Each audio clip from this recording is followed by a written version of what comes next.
I wish I had a flux capacitor. I wish I had a DeLorean. I wish I had a time machine to where I could go to the year 2054 and I could listen in on GOAT conversations.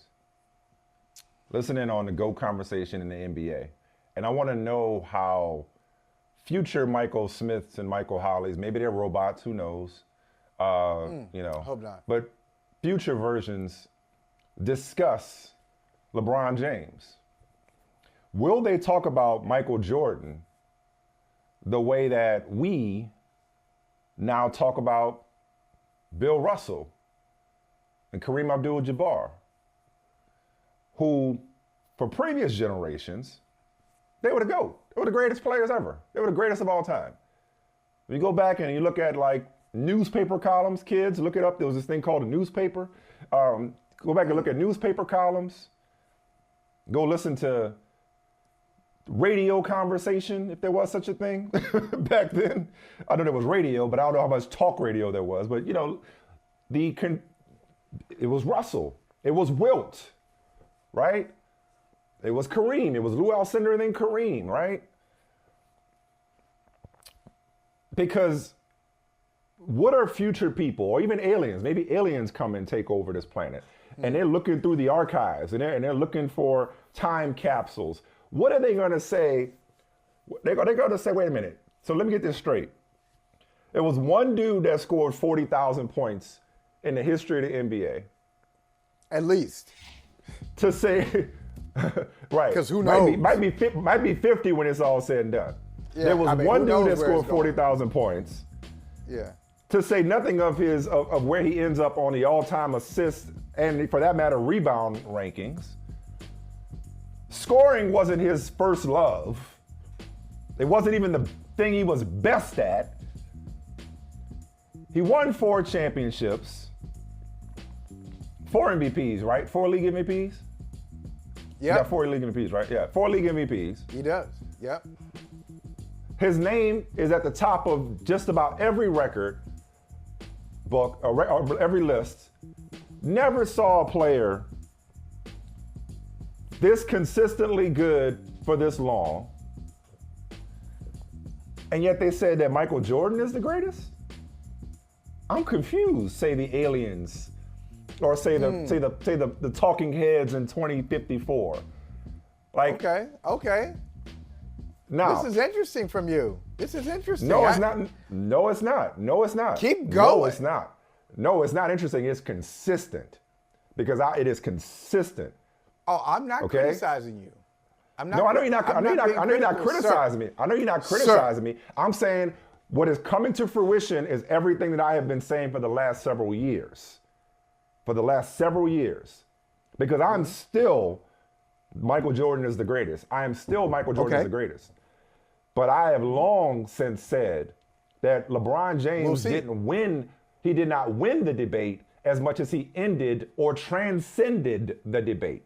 As in, that debate is pointless. See my Stevie Wonder Prince comparison. Okay? Like, I will not argue with somebody if they decide to tell me that LeBron James is the greatest, because at this point, I think it is practically inarguable that LeBron James has had the greatest career or has put together the most impressive resume. You can chalk it up to longevity. Hell, the greatest ability is availability a lot of times. It's like his resume and his career. His resume is longer. What he has compiled. Because I don't even know if he has a greater resume. It's peerless. His resume is longer.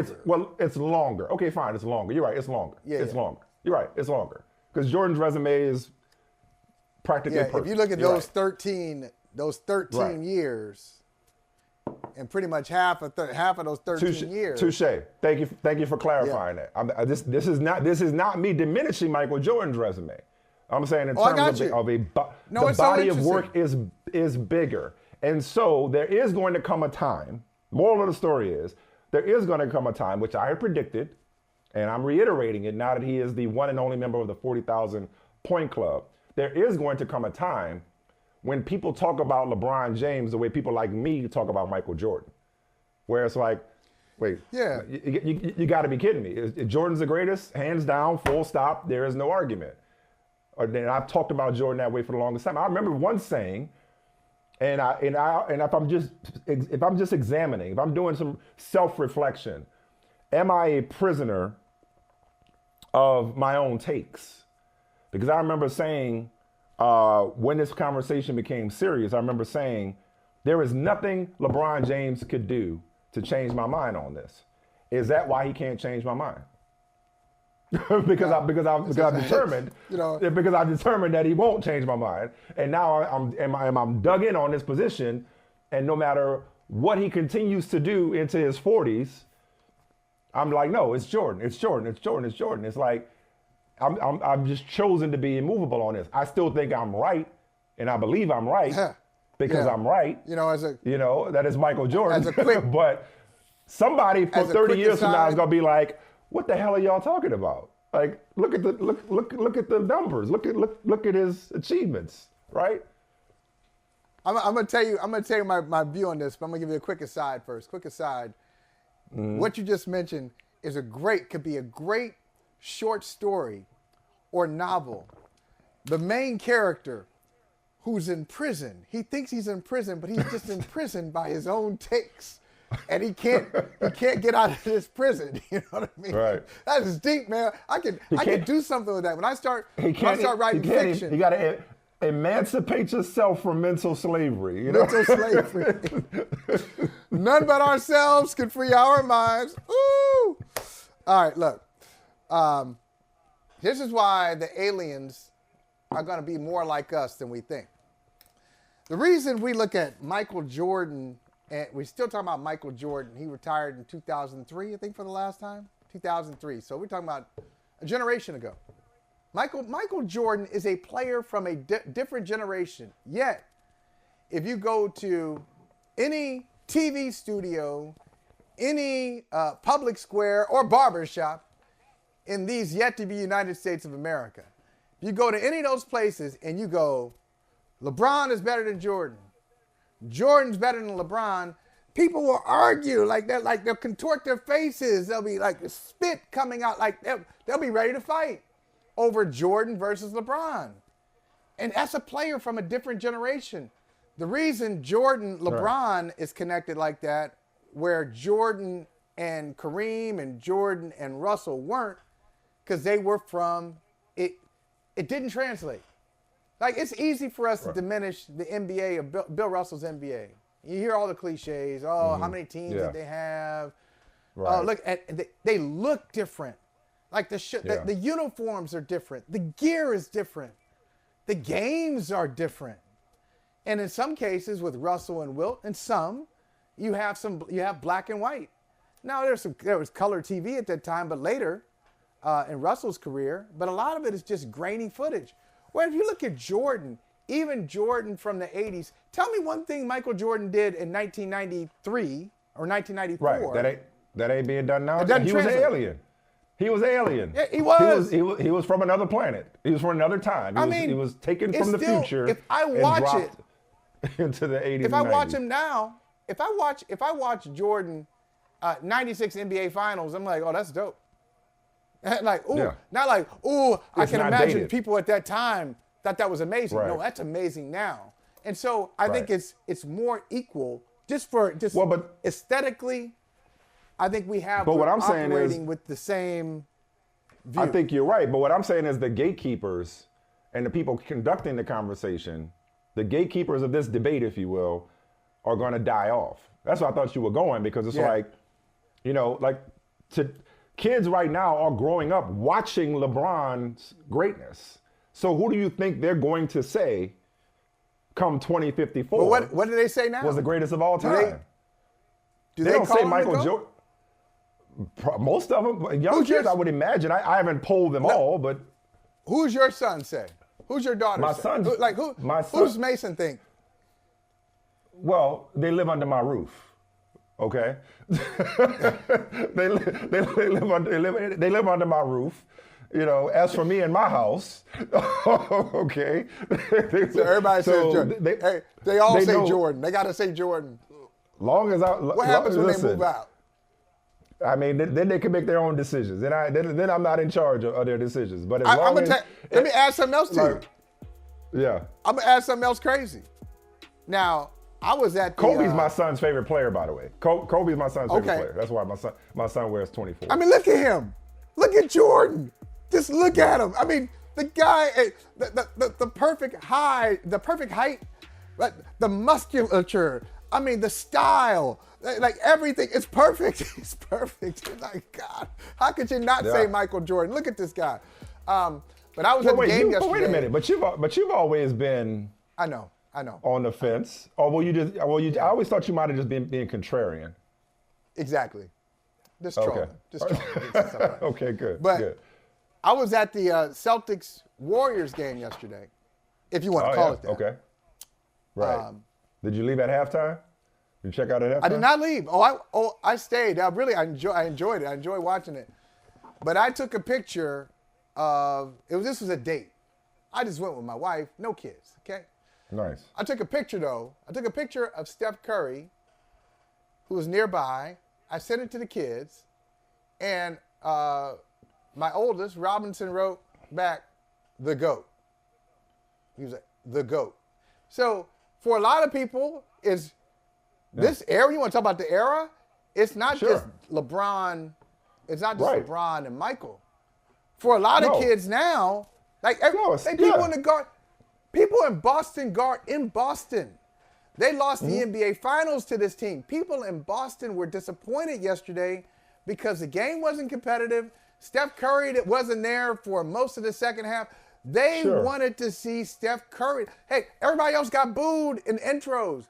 Every other Warrior booed Steph Curry. You could easily, if you choose to. So we're talking about LeBron James, who just became the only 40,000 point scorer in NBA history. Okay, who generally has been the guy held up to Michael Jordan's level. Generally speaking, that's just conventional wisdom. You could easily substitute everything I'm saying about Steph Curry for different reasons. Steph Curry may not have the exact same body of work as LeBron James. His resume is impeccable in many respects. You could say, but the point still stands about, I think as time moves on, like Father Time will defeat Michael Jordan, the legend of Michael Jordan. There's a chance that he defeats the legend of Michael Jordan. When there are fewer and fewer people like us. Like in the same way that maybe not. Maybe not. I can't think of any other example. I have a hard time thinking that people will not look back where for sure. Where it hasn't, where the torch hasn't been passed. Right now, people don't say Montana anymore. Well, no, I'm saying like example. Babe Ruth anymore. Where we're in 2000, the equivalent of.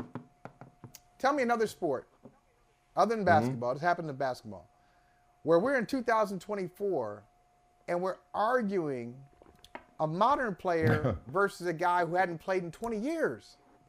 Doesn't happen in baseball. Doesn't happen in baseball. Doesn't happen in football. It doesn't happen. Well, I mean, to a certain extent. Maybe. Well, I mean, but I mean, baseball. I mean, like Willie Mays, for example, like in terms of greatest player that people have ever seen, greatest living baseball player. No. Okay, listen. Pretty soon it's going to be a long time since Barry Bonds played. I mean, I think King Griffey. I mean, there are still some people from decades ago whose name still, for lack of a better phrase, rings bells in these GOAT conversations. But these guys, it's almost like they're active. Yeah, you will check for them. You'll kind of name check them. They come up like, hey, how about this guy? How about this guy? But it's as if Michael Jordan played last night. With the intensity of these LeBron debates. And I think that's because of people like us who have seen the crossover, who have seen who saw him and saw Magic and Bird, saw Michael at his peak and saw Kobe and now I've seen LeBron. I think generationally, the conversation, if it hasn't already shifted, it is definitely going to shift. And my point, and my central thesis is like what this man, like focus on LeBron, because this is his moment. Focus on what this man continues to do at this age and what he has done over the course of 20 plus years might never be done again or may never be approached. What if 30 years from now, he's still the one and only member of the 40 or even 50,000 point club? I think the rationale for many of us for why Jordan is still the GOAT, there's going to be a lot of people that's going to disagree with that as time moves on. That nostalgia that imprisons a lot of us, because it's not only Jordan's ability and his accomplishments. A lot of it, I could admit, is nostalgia. That nostalgia will wear off as time moves on. Is all I'm saying. Okay. And when you look back at what this guy has compiled and continues to compile, if there's a game against the aliens, and we're facing the Monstars, damn straight I'm still picking Michael Jordan. Damn straight he's still the best player I've ever seen. He's still the best player I've ever seen. But I think, and all I'm doing is really repeating myself in a different way. I have said that this debate is over, not because LeBron won it, but because he transcended it. I don't think it's worth debating it anymore. And I think, and I'm adding to it by saying years from now, it will be in the other direction. It will be in the other direction for a lot of people who are watching this in real time right now. Hey, thank you for watching Brother from Another. If you haven't hit that subscribe button, go ahead and do that now. Don't forget you can catch us 3 to 4 weekdays on PeacockTV.com and on Sirius XM Channel 85.